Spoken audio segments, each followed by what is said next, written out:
جب بھی آپ کوئی کاروبار کریں تو اس کے ان پہلوؤں کو پہلے غور کریں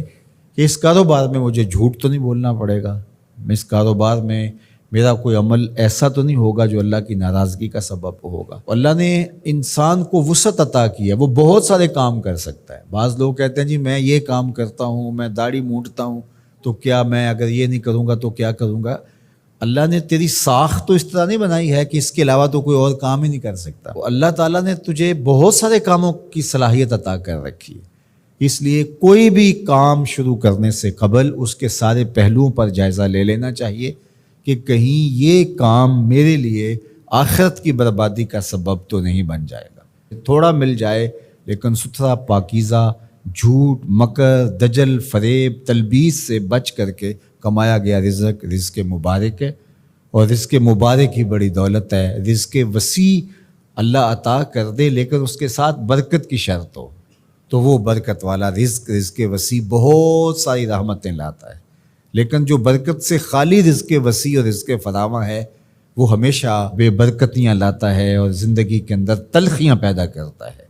تو اس لیے میں تو جب بھی دعا مانگتا ہوں کہ اللہ میں رزق حلال، رزق وسیع، رزق سہل اور رزق مبارک عطا کرنا،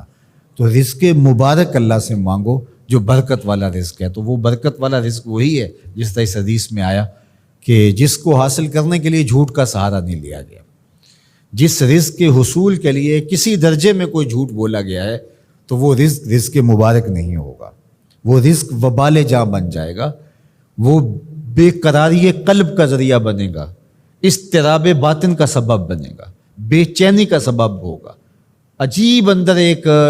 جو ہے وہ اضطرار اور اضطراب ہوگا۔ سوکھی روٹی بھی کھا لی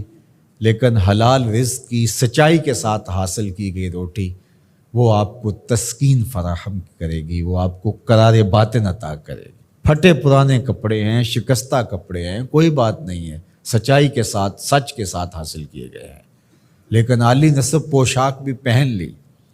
اور اس کی قیمت کا کوئی لباس پوری تقریب میں کسی کے پاس نہیں تھا،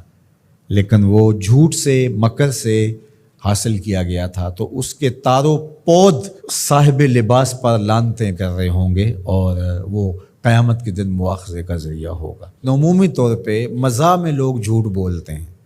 لیکن آقا کریم کے ترمذی نے بھی باب و مزاح النبی بیان کیا، باقی محدثین نے بھی، آپ پڑھیے، مزاح میں بھی حضور نے سچ بولا ہے۔